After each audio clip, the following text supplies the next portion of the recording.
오늘 은혜 받으실 하나님의 말씀은 호세아서 13장입니다. 구약성경 1268쪽 호세아서 13장 1절로 16절 말씀, 저와 여러분 한 목소리로 봉독하시겠습니다. 13장 1절 말씀 같이 읽습니다.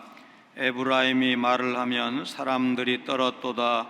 그가 이스라엘 중에서 자기를 높이더니 바알로 말미암아 범죄함으로 망하였거늘 이제도 그들은 더욱 범죄하여 그 은으로 자기를 위하여 우상을 부어 만들되 자기의 정교함을 따라 우상을 만들었으며 그것은 다 은장색이 만든 것이거늘 그들은 그것에 대하여 말하기를 제사를 드리는 자는 송아지와 입을 맞출 것이라 하도다. 이러므로 그들은 아침 구름 같으며 쉬 사라지는 이슬 같으며 타작 마당에서 광풍에 날리는 죽정이 같으며 굴뚝에서 나가는 연기 같으리라. 그러나 애굽 땅에 있을 때부터 나는 내 하나님 여호와라. 나밖에 내가 다른 신을 알지 말 것이라. 나 외에는 구원자가 없느니라. 내가 광야 마른 땅에서 너를 알았거늘 그들이 먹여준 대로 배가 불렀고 배가 부르니 그들의 마음이 교만하여 이로 말미암아 나를 잊었느니라. 그러므로 내가 그들에게 사자 같고 길가에서 기다리는 표범 같으니라. 내가 새끼 잃은 곰같이 그들을 만나 그의 염통 거풀을 찢고 거기서 암사자같이 그들을 삼키리라. 들짐승이 그들을 찢으리라. 이스라엘아, 네가 패망하였나니 이는 너를 도와주는 나를 대적함이니라. 전에 네가 이르기를 내게 왕과 지도자들을 주소서 하였느니라. 내 모든 성읍에서 너를 구원할 자 곧 내 왕이 이제 어디 있으며 내 재판장들이 어디 있느냐. 내가 분노함으로 내게 왕을 주고 진노함으로 패하였노라.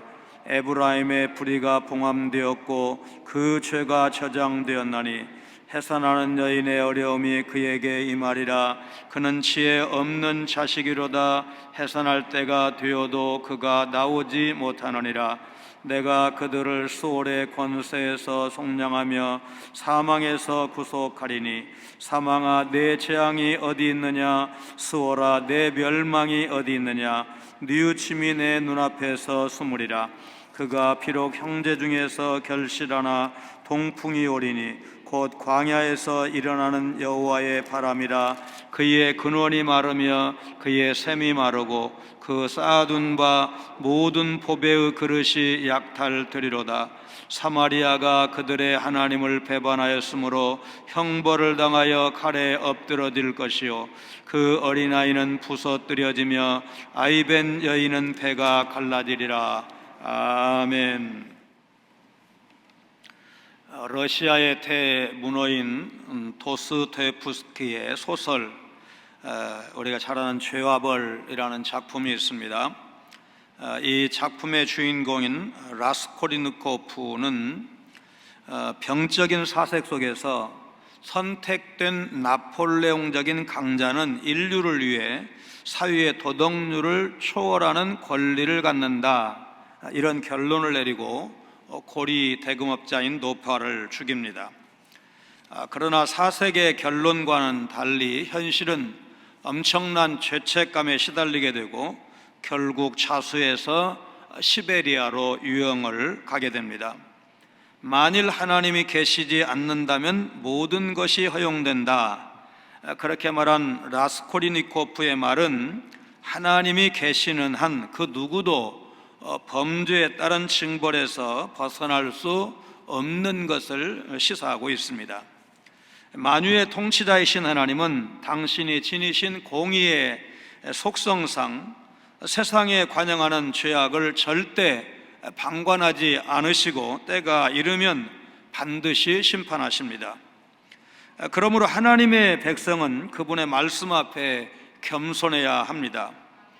교만해서 여호와 하나님을 두려워할 줄 모르면 결국 패망에 이르게 되는 것을 북이스라엘의 역사가 보여주고 있습니다. 하나님의 백성인 이스라엘이 하나님만 섬기지 못하고 다른 곳에서 도움을 구했던 까닭이 무엇일까? 한마디로 교만했기 때문입니다. 그들은 구원의 은혜를 잊었고 하나님 없이도 잘 살 수 있을 것이라고 착각했습니다. 그래서 하나님을 구하기보다 우상들에게 자신들의 필요를 간구했습니다. 에브라임은 북이스라엘 10지파 가운데 가장 강력한 지파였습니다.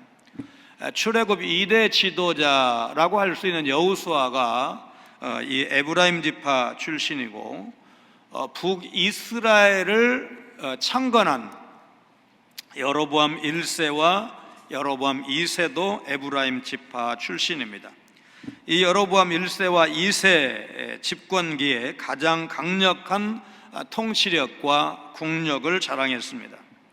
그래서 1절에 에브라임 말할 때 그를 두려워하는 자들이 떨었다고 말한 것입니다.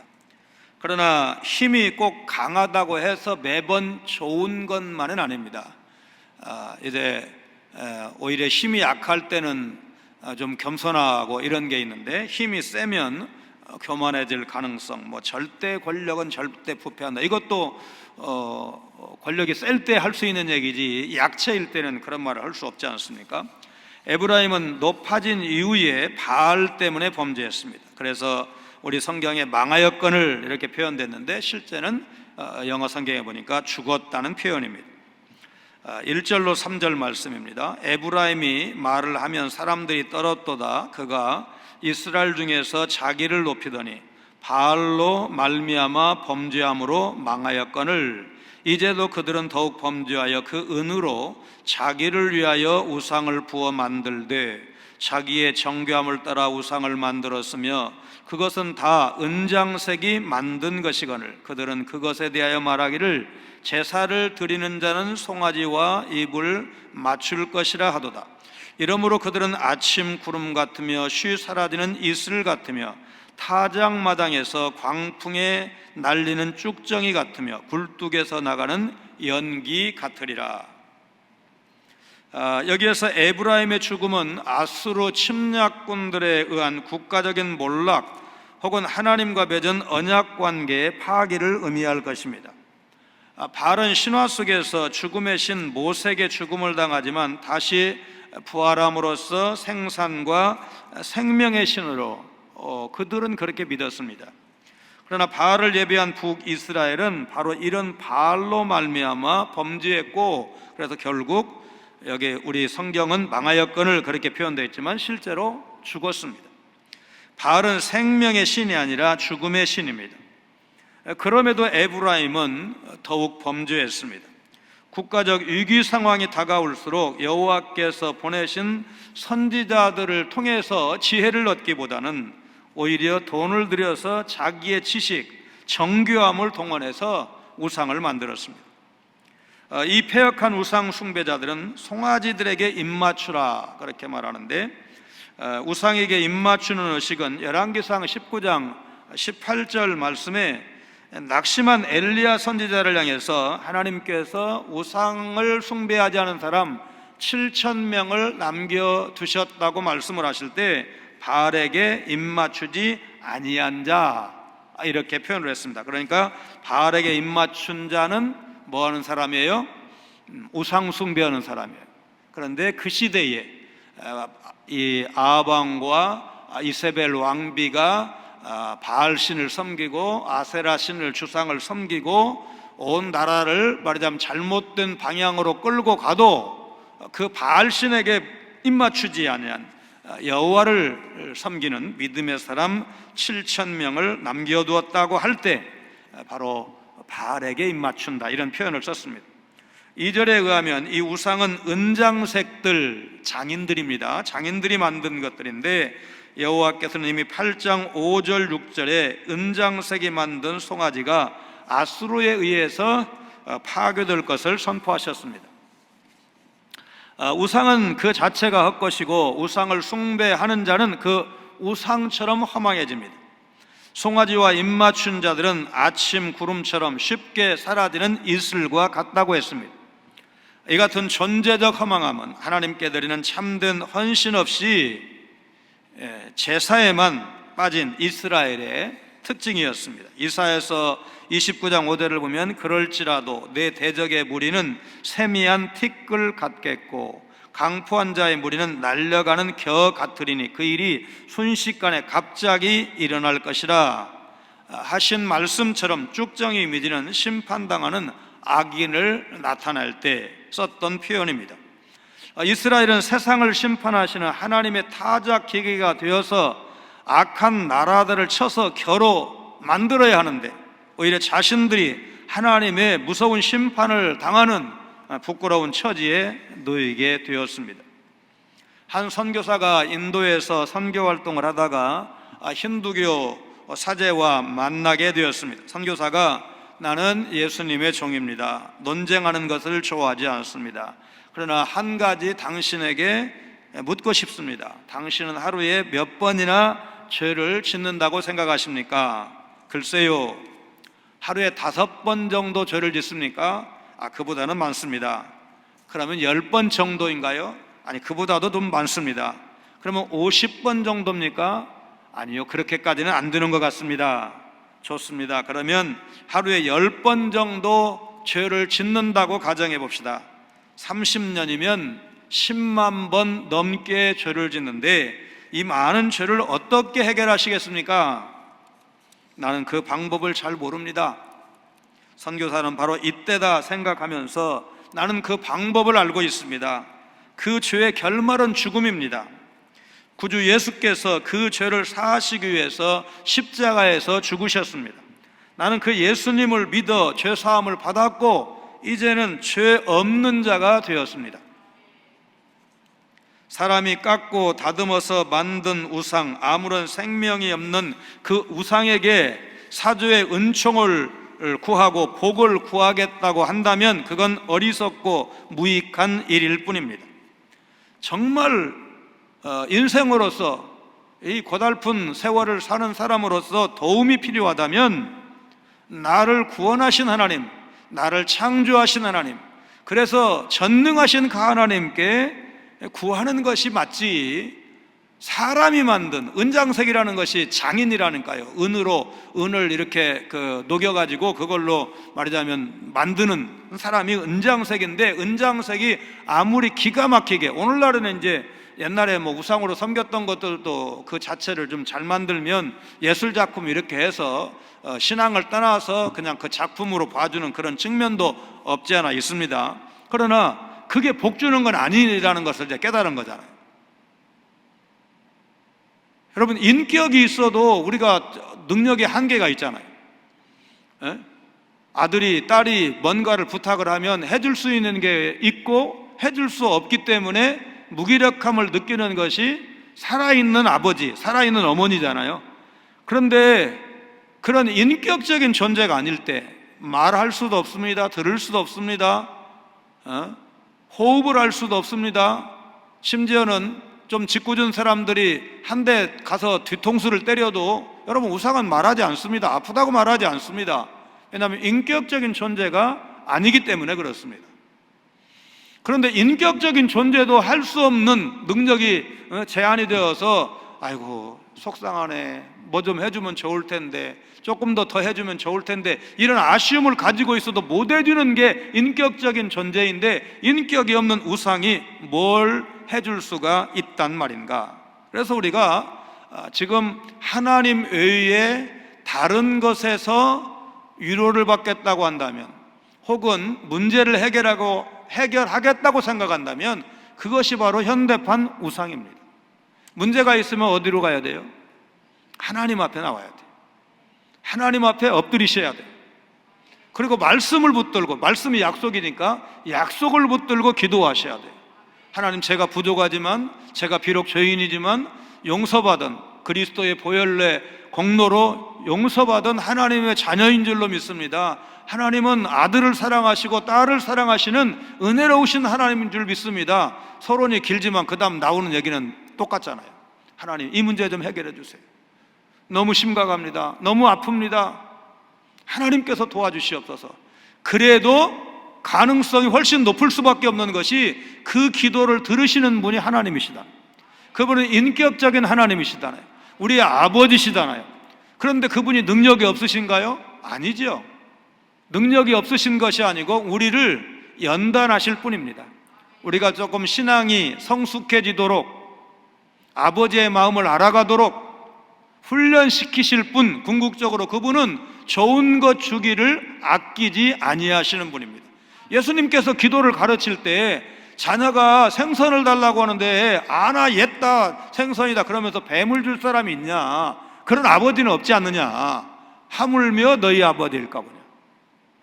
아버지 너무 배고파요. 저기 보니까 떡 있는데 시장에 맛있는 떡 있는데 떡 좀 사주세요. 그러면은 떡하고 모양은 비슷한 말하자면 조약돌을 주면서 옛다 여기 떡이다 그렇게 놀리는 아버지 없지 않느냐. 하나 사달라고 하면 2개 사주고 싶고 한 봉지를 그냥 한 타스를 왕창 사주고 싶은 것이 아버지인데 하물며 너희 아버지일까 보냐.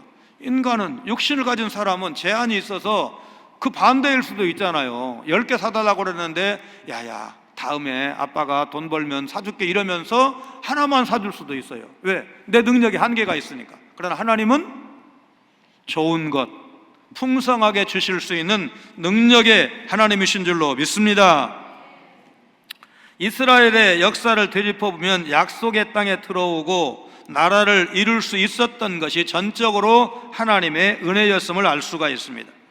독수리가 그 새끼를 날개로 어버움같이 하나님께서 이스라엘을 애굽에서 구원하셨고 광야 생활과 가나안 민족과의 전투에서도 놀랍도록 지켜주셨기에 이스라엘은 민족을 형성하고 민족의 정체성을 유지할 수 있었습니다. 그런데 후에 이스라엘은 이 사실을 잊었습니다. 배가 불러 마음이 교만해져 하나님을 잊은 것입니다. 자기의 강함을 믿고 우상을 숭배하며 위기를 타개하려는 에브라임에게 여호와께서는 오직 당신만이 이스라엘의 주권자요 구속자이심을 4절 6절에서 이렇게 말씀하십니다. 그러나 애굽 땅에 있을 때부터 나는 내 하나님 여호와라. 나 밖에 내가 다른 신을 알지 말 것이라. 나 외에는 구원자가 없느니라. 내가 광야 마른 땅에서 너를 알았거늘 그들이 먹여준 대로 배가 불렀고 배가 부르니 그들의 마음이 교만하여 이로 말미암아 나를 잊었느니라. 4절에 나밖에 네가 다른 신을 알지 말 것이라는 말씀은 시내산에서 이스라엘에게 주셨던 10계명의 2번째 명령, 너는 내 앞에서 다른 신을 두지 말라는 말씀을 떠오르게 합니다. 이스라엘이 여호와만을 인정해야 될 이유는 오직 그분만이 이스라엘의 구원자이시기 때문에 그렇습니다. 여호와 하나님은 이스라엘 애굽에서 나오게 하신 구원자시고 그들을 광야 마른 땅에서 인도하시며 기르신 분이다. 오늘 5절에서 말씀하고 있습니다. 그런데 이스라엘 백성은 여호와께서 자신들의 유일한 구원자이심을 자주 잊었습니다. 예나 지금이나 물질을 숭배하는 인간 전통에는 변화가 없습니다. 인생에서 가장 중요한 것이 더 이상 하나님이 아니고 돈이 되는 그런 경우가 많습니다. 어느 날 혼기가 찬 딸이 아버지에게 결혼 허락을 받으려고 아빠 저 결혼할 사람 있어요 라고 말했습니다. 그랬더니 아버지가 대뜸 그 사람 돈은 제대로 버냐? 그래 딸이 아버지하고 똑같아요 그렇게 대답을 했습니다. 아버지가 뭐가 똑같다는 거냐? 그 사람도 저한테 아버지 돈 잘 버시냐고 물었어요. 그러니까 뭐 결혼되면 이제 장인이고 사위가 되는데 장인이나 사위나 막상막하인 거지. 다 사랑해서 또 비전이 또 이렇게 같아서 뭐 이렇게 결혼하는 게 아니고 돈 보고 이제 결혼하는 그런 시대의 상을 꾸짖고 있다고 생각을 합니다. 과연 호세아 시대와 오늘 우리 시대는 얼마나 다르다고 말할 수가 있을까? 그 시대보다 오늘 우리 시대가 훨씬 더 건강하다고 말할 수 있을까? 그렇게 말할 수 있으면 좋겠습니다. 여호와께서는 이스라엘 사사시대의 모든 재난과 고통 속에서 끌어내셨지만 이스라엘은 자기들을 위해서 인간 왕을 구함으로써 범죄했습니다. 여호와께서 주신 양식으로 마음이 교만해졌기 때문에 언약 백성은 자기들의 유일한 구원자를 잊어버렸습니다. 여호와께서는 언약을 거슬러 은혜를 배신으로 갚은 백성을 맹수처럼 덮치십니다. 7절에 사자와 표범, 8절에 새끼 잃은 곰과 암사자 이미지가 나오는데, 아수르 침략군이 얼마나 말하자면 맹수처럼 사납게 들이닥칠 것인가를 예고하는 말씀입니다. 그러므로 내가 그들에게 사자 같고 길가에서 기다리는 표범 같으니라. 내가 새끼 잃은 곰같이 그들을 만나 그의 염통 거풀을 찢고 거기서 암사자같이 그들을 삼키리라. 들짐승이 그들을 찌들이라. 당시에 이 아수르가 뭐 좋게 얘기하면 용맹하고 정말 그대로 표현한다면 잔인하기로 아주 유명했는데, 먹잇감을 잡아 먹으려고 길가에 잠복해 있는 표범처럼 이스라엘에게 덤벼들 것을 말씀한 겁니다. 여호와 하나님을 배신한 이스라엘을 이제 암사자처럼 사나운 아수르가 삼킬 것이라는 그런 경고입니다. 이스라엘이 패망한 근본 이유는 한마디로 여호와를 대적했기 때문입니다. 9절로 11절입니다. 이스라엘아, 네가 패망하였나니 이는 너를 도와주는 나를 대적함이니라. 전에 네가 이러기를 내게 왕과 지도자들을 주소서 하였느니라. 내 모든 성읍에서 너를 구원할 자 곧 내 왕이 이제 어디 있으며 내 재판장들이 어디 있느냐. 내가 분노함으로 내게 왕을 주고 진노함으로 패하였노라. 여호와를 도움으로 삼는 방법은 오직 여호와만 왕으로 인정하는 것입니다. 이스라엘은 여호와 하나님을 왕으로 인정하지도 않으면서 왕이 우리를 위하여 무엇을 하리요? 아무것도 할 수 없다, 안 해주신다, 그렇게 이미 말했다. 10장에서 우리가 그 부분을 살펴본 바가 있습니다. 이런 교만한 자세는 여호와께서 왕이 되지 못하시도록 그들이 인간 왕을 요구하던 사무엘 시대부터 이미 시작이 된 것입니다. 하나님은 이제 바알과 아스토르를 의지하는 이스라엘에게 과연 너의 왕이 어디 있느냐, 사실 좀 하나님을 짓궂다고 표현하면 외람되지만 죄송하지만 실제로는 좀 짓궂으신 거잖아요. 이스라엘이 하나님을 향해서 하나님 뭐 우리 기도해도 안 들어주시잖아요, 가만히 계시잖아요, 왕은 무슨 왕입니까? 이런 식으로 말했는데 하나님이 이스라엘을 무섭게 징계하시면서 너 지금 왕 어디 있어? 네가 그렇게 의지했던 왕 어디 있어? 그렇게 물으시는 겁니다. 하나님께서는 왕정을 기꺼이 기쁘게 허락하신 것이 아니라 분노하셨기 때문에 그들에게 왕을 주신 것이라고 11절에서 말씀하십니다. 97년 외환 위기로 인해서 국제통화기금 IMF의 구제 금융을 받을 때는 뭐 이웃나라 일본 경제 뭐 큰 지장 없었죠. 미국 마찬가지고. 그래서 뭐 우리 내부적으로 보면 뭐 금모으기 운동부터 시작해서 그렇게 자구책을 구하고 이랬지만 구조조정도 막 고강도로 하고 그렇게 해서 이제 극복을 했어요. 그러나 대외적으로는 말하자면 IMF의 그 구제 금융 돈을 들여와서 외환위기를 넘기고 한 것을 우리가 알고 있습니다. 이번 코로나 팬데믹이라고 하죠. 그런 때는 이 코로나 위기도 지나가기는 지나갈 겁니다. 근데 문제는 이제 대가를 얼마나 지불을 하느냐가 문제 아니겠습니까?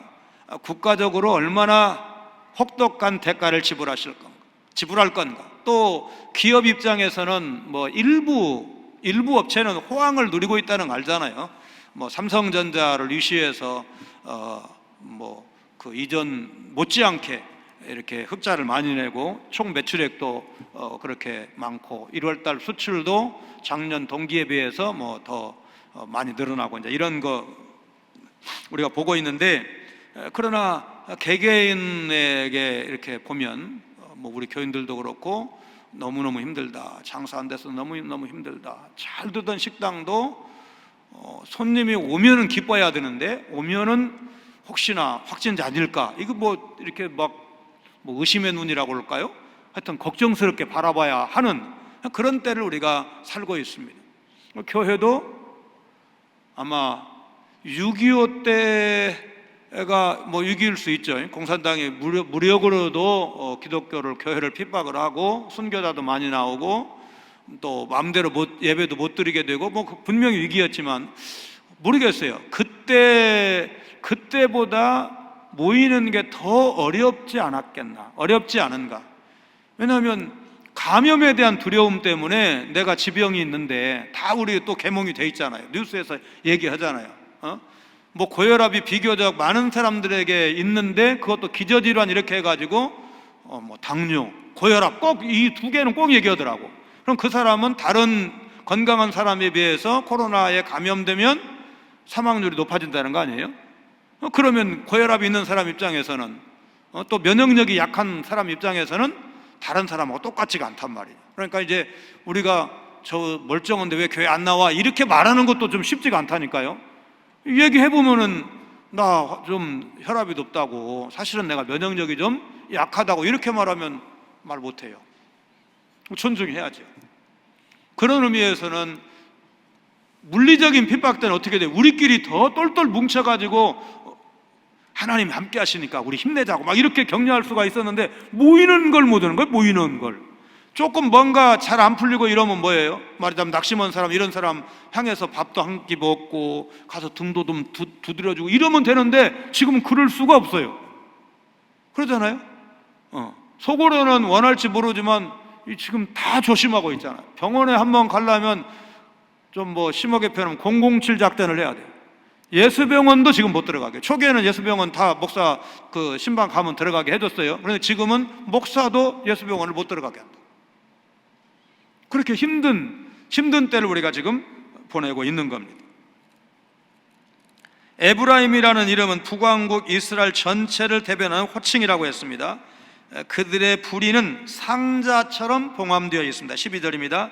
에브라임의 부리가 봉함되었고 그 죄가 저장되었나니.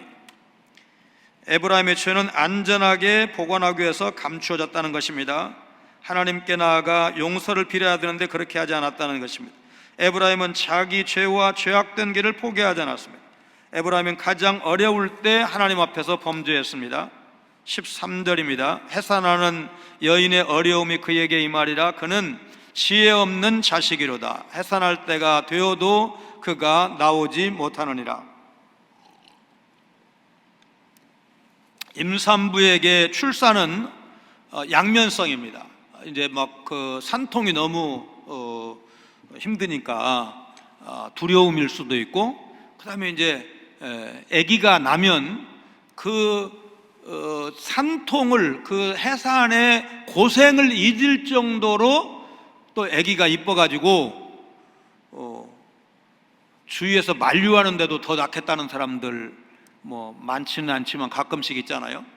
그게 말하자면 그때 아기 낳을 때 고생했던 거를 너무나 선명하게 기억하면 아기 더 낳겠다고 안 할 거란 말이에요.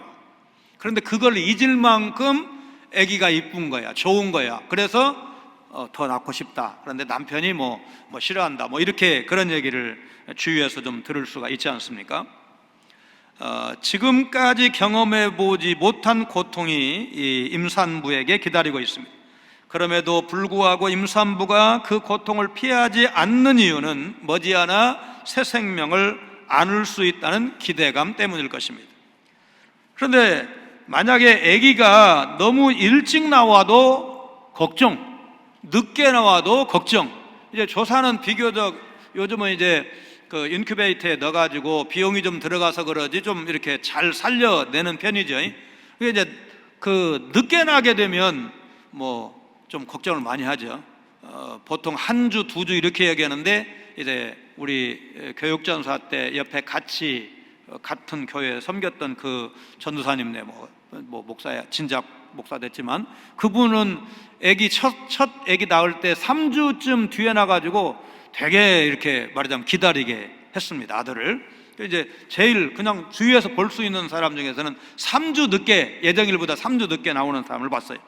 너무 늦게 나와도 문제, 너무 빨리 나와도 문제. 그러잖아요. 그런데 지금 이스라엘을 어떻게 표현했냐면 출생의 때를 놓친 아이로, 해산할 때가 되어도 그가 나오지 못하느니라. 이러면 이제 지금부터 2000 수백 년 전 같으면 무슨 일이 생기겠습니까? 지금은 이제 산부인과 의사의 도움을 받아서 제왕절개라는 것도 하고 여러 가지 그런 방법이 뭐 유도분만도 하고 이런 게 있지만, 지금으로부터 2600년 700년 전에 무슨 일이 있었겠어요? 아기를 잃는 거지요. 사산을 의미하는 거고, 잘못하면 둘 다 위험할 수 있는 것을 말합니다. 그런데 이 모든 일이 왜 있었느냐? 한마디로 죄 때문이다. 16절에서 그렇게 지적을 하고 있습니다. 더 이상의 불행을 막기 위해서 다시 하나님께로 돌아가 참된 순종의 발걸음을 하나씩 배워야 합니다. 원 위크라고 하는 영화에 나오는 내용입니다. 벤이라는 청년이 캐나다를 여행하다 한 남자를 만나 대화를 나눕니다. 남자는 자신의 아내를 언급하면서 결혼한 지 25년이 지났지만 아직도 아내를 사랑한다, 그렇게 말합니다. 이 말을 들은 벤이 아내를 향한 당신의 마음이 진짜 사랑이라는 걸 어떻게 아나요? 그렇게 묻습니다. 단 한 번도 의심해 본 적이 없네. 궁금하다는 건 진짜가 아니야. 답은 항상 자신이 잘 아는 법이니까. 미국 FBI의 최고의 위조 지폐 전문가 프랭크 윌리엄도 이와 비슷한 말을 했습니다. 위조 지폐를 감별하는 최고의 방법은 진짜 지폐를 뚫어지라 쳐다보는 것입니다. 진짜가 눈에 익으면 가짜는 보자마자 알게 됩니다. 태초부터 지금까지 하나님은 우리를 향한 사랑을 단 한 번도 의심하지 않으셨습니다. 독생자 예수님을 십자가에 내어 죽게 하시면서까지도 하나님은 우리를 사랑하셨습니다. 그 사랑을 안다면, 그 사랑을 믿는다면 우리의 모든 의심은 다 사라지는 것이 마땅한 것입니다. 교회사를 보고 또 우리 주변을 봐도 그렇죠. 교회가 언제 힘들었느냐? 예를 들어서 로마를 예로 들면 로마에서 기독교를 공인했을 때 교회의 위기는 시작되었다. 그리고 국교로 공인이 되었을 때 그때는 어떤 의미에서는 내리막길을 갔다고 해도 과언이 아닙니다. 그러니까 우리나라가 복음화가 되어서 기독교 국가가 되면 좋겠다, 이제 뭘 몰랐을 때는 그런 생각을 많이 했는데 지금은 1%도 그런 기대를 안 합니다. 예를 들어서 기독교인들이 한 60%, 70%까지 올라간다고 해도 기독교 국가가 되어서 로마처럼 공무원이 기독교인 아니면 공무원 할 수가 없다, 이렇게 되면 여러분 절대로 교회가 부패를 면할 수가 없습니다. 여러분 특권이 너무 많으면 여러분 그 특권 때문에 게으름 피우게 되어 있지 깨어 근신하지 않습니다. 나중에 이제 로마가 주일날 행사를 할 수가 없어요. 기독교 국가니까. 그리고 공무원에 취직을 하려면 기독교인 돼야 돼요. 그러면 지금 입장에서는 우리는 정말 그렇게 되면 좋겠다, 우리 아이들 취직 걱정도 하고 이렇게 되지만, 그런 생각을 하지만 실제로 로마의 타락을 보니까 핍박받을 때가 더 건강하고 더 순수했어요. 그렇게 주일날도 이그나티우스 감독이나 폴리캅 감독이나 이런 분들 소개를 해드렸잖아요. 그러니까 죽음의 현장, 사자밥이 되어도, 여러분 폴리캅은 이제 폴리캅 얘기는 많이 했으니까 주일날은 안 했잖아요. 이그나티우스 얘기만 했잖아요. 폴리캅은 정말 화형을 당해도 불을 붙여도 불이 안 타는 거야. 그럼 이제 화형하는데 실패했잖아요. 나중에 어떻게 하면 직접 창으로 찔러가지고 죽이게 되는데, 유배를 보낸다고 해도 겁내지 않아요. 화형을 시킨다고 해도 겁내지 않아요. 감옥에 넣는다고 해도 겁내지 않아요.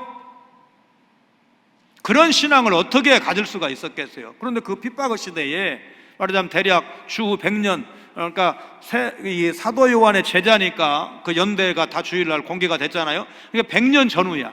주후 100년 전후에 있었던 이런 믿음의 그 선진들이 정말 그렇게 10대 박해의 최고의 복판에 있을 때에도 배신하지 않고 끝까지 믿음을 지켰던 것을 우리가 기억하고 있습니다. 그러니까 그냥 모든 것이 좋을 때가 신앙이 정말 성장하거나 성숙할 기회가 아니라는 사실을 기억을 해야 됩니다. 우리는 어려운 날을 살아도 하나님과 함께하면 이길 수 있고, 하나님은 광야에서도 먹을 것 책임져 주신 분이니까 우리가 믿음 없는 것이 문제지, 진짜 먹을 것이 없어서 문제냐, 그런 날 오지 않는다.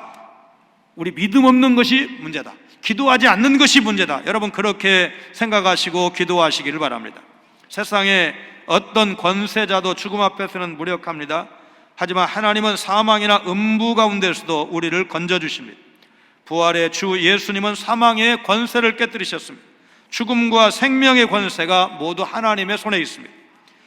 이스라엘 백성처럼 이런 하나님을 따르지 않고 어리석게도 물질적으로 말하자면 풍요를 준다고 하는 그 바알신에게 유혹되어서 하나님을 떠난다면 그건 잘못된 선택입니다. 14절입니다. 내가 그들을 스올의 권세에서 속량하며 사망에서 구속하리니 사망아 내 재앙이 어디 있느냐, 스올아 내 멸망이 어디 있느냐, 뉘우침이 내 눈앞에서 숨으리라. 하나님은 14절에서 독자들을 놀라게 하십니다. 고통과 심판과 멸망의 무시무시한 그림들 가운데 구원의 빛을 보여주십니다.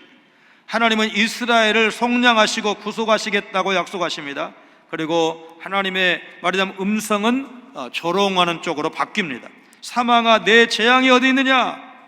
하나님은 죽음과 수월이 대변하는 죽은 자의 영역이 맡고 있는 권세를 조롱하십니다. 그들은 자기들이 패배한 어리석인 에브라임을 주관한다고 생각하는데 하나님은 다른 계획을 갖고 계십니다. 바로 구속과 속량입니다. 하나님이 범죄한 자기 백성을 다시 값주고 사기로 선택하실 때 어떤 권세도 그 길을 가로막을 수 없습니다. 호세아가 전반부에서 이 부정한 여자를 사서 결혼을 했는데 아기 낳고 살다가 나가가지고 또 다른 남자의 아기를 낳는데도 불구하고 다시 싸우게 만드는 그런 거 갖고 이게 진짜냐 상징이냐 그걸 논란을 벌일 정도로 그런 모습을 왜 보여주셨겠습니까? 그것이 호세아 가정의 아픈 이야기 같지만 실제로는 누구 얘기냐면 이스라엘 얘기거든요. 그 이스라엘 얘기는 우리의 이야기일 수도 있는 겁니다. 그렇게 봐야 되는 겁니다. 그래서 하나님은 바로 자기 백성, 범죄한 자기 백성을 구속하시기 위해서 아주 혹독한 대가를 지불하셨습니다. 메시아, 사랑하는 독생자 예수님을 십자가에서 죽게 하시고 또 사흘 만에 부활하게 하심으로 하나님의 구속과 약속이 확실하다는 것을 보여주셨습니다. 그것은 하나님의 궁극적인 계획입니다. 지금 세대는 암울한 말들 우리가 많이 듣고 있습니다. 그러나 하나님의 구원 계획, 하나님이 이스라엘을 얼마나 사랑하시는지 때리실 때 분명히 있어요. 혹독하게 때리셨어요. 그러나 돌아오게 하시는, 남은 자를 남겨두시는 엘리야 시대에도 나 혼자 남았다고 생각을 했습니다. 그리고 여호와의 저 할 수만 있으면 나를 좀 데려가 주시옵소서. 족하오니 이제는 이 정도 갈멜산에서 내가 그놈들 멋지게 해치운 거 이거면 족합니다. 하나님 나 좀 제발 좀 데려가 주십시오. 그러나 그렇게 절망하고 있을 때에도 바알에게 입맞추지 아니한 무릎 꿇지 않은 신앙의 용사 7,000명을 남겨두실 수 있는 하나님이십니다. 15절 16절입니다. 그가 비록 형제 중에서 결실하나 동풍이 오리니 곧 광야에서 일어나는 여호와의 바람이라 그의 근원이 마르며 그의 샘이 마르고 그 쌓아둔 바 모든 보배의 그릇이 약탈되리로다. 사마리아가 그들의 하나님을 배반하였으므로 형벌을 당하여 칼에 엎드러질 것이요 그 어린아이는 부서뜨려지며 아이벤 여인은 배가 갈라지리라. 에브라임이 번영한다 하더라도 여호와께로부터 부는 바람은 그들을 마르게 할 것이라는 경고입니다. 언약을 파기한 에브라임은 칼에 먹힐 것이고 아이와 임산부가 자비를 얻지 못할 것입니다. 이런 형벌은 언약 파기에 대한 저주가 실현될 것을 암시하는 말씀입니다. 범죄자가 두려워하는 것이 무엇일까요? 다른 사람에게 그 죄가 알려지는 것입니다. 그렇게 되면 나쁜 사람이 되고 수치스러운 삶을 살아야 되고 오늘날 같으면 말하자면 처벌도 받을 수가 있습니다. 다윗의 경우에서 볼 수 있듯이 그래서 다른 사람에게 알려지지 않도록 그 죄를 숨기기 위해서 또 다른 죄를 짓는 것이 사람입니다. 문제는 그런 마음으로는 죄를 다스릴 수가 없다는 것입니다. 좋은 사람으로 보이도록 꾸미는 일만 계속하고 죄를 계속 짓습니다. 사람들에게 좋은 소리만 골라서 하지만 뒤로는 죄를 짓습니다. 다른 사람들에게 좋게 보이는 것과 죄를 짓는 게 분리된 삶입니다. 이중적인 것입니다. 다른 사람들이 알게 될 것이 무서워서 좋은 사람으로 보이고 싶은 마음만 가지고는 죄를 이길 수가 없습니다. 그런 이중적인 마음 자체가 죄라고 할 수가 있는데, 그런 마음으로는 죄를 다스리거나 단절할 수가 없습니다. 다른 사람에게 보이려고 자신의 행동을 꾸밀 수 있는 사람은 다른 사람을 실제로 두려워하지 않는 것입니다. 자신이 좋게 보이지 않는 것을 오히려 더 두려워합니다. 그러나 결정적인 순간에는 남이야 뭐라 하든 죄를 짓습니다. 자신의 명성에 손해가 올 것에 대한 두려움을 갖기에 남에게 좋게 보여도 손해가 클 것 같으면 쉽게 죄를 짓습니다. 결국 자신의 이익과 손해에 대해서만 두려워할 뿐 사람을 의식하지 않고 죄를 짓는 것을 우리가 청문회에 불려나온 고위직 후보자들로부터 볼 수가 있고, 그런 모습은 우리에게도 어느 정도 있다는 것을 부인할 수가 없습니다. 나중에는 사소한 이익과 손해에도 죄를 짓는 것을 마다하지 않습니다. 반면에 하나님을 경외하는 사람은 자기 마음대로 행하기가 어렵습니다. 그는 하나님이 두려워서 선을 행하고 죄를 짓지 않습니다. 이런 사람은 인간의 한계와 하나님 앞에서 인간이 어떤 존재인지에 대해서 제대로 파악한 사람입니다.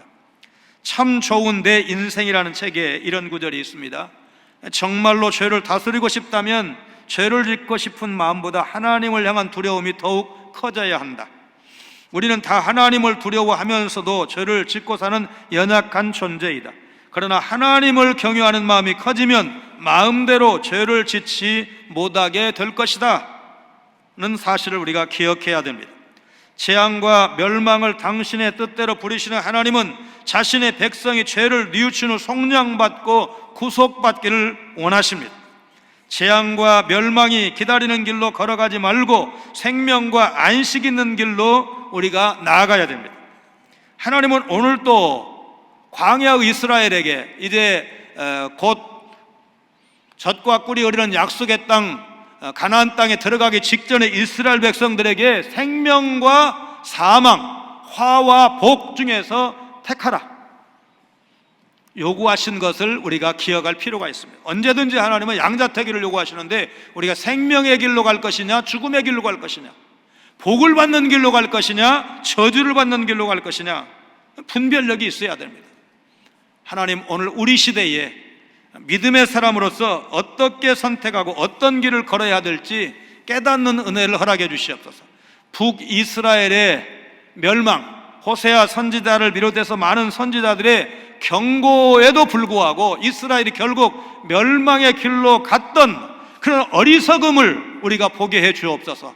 그리고 우리는 생명의 길로 가게 하시고 하나님이 약속하신 은혜와 복을 받을 수 있는 믿음의 사람으로 살게 해 주옵소서.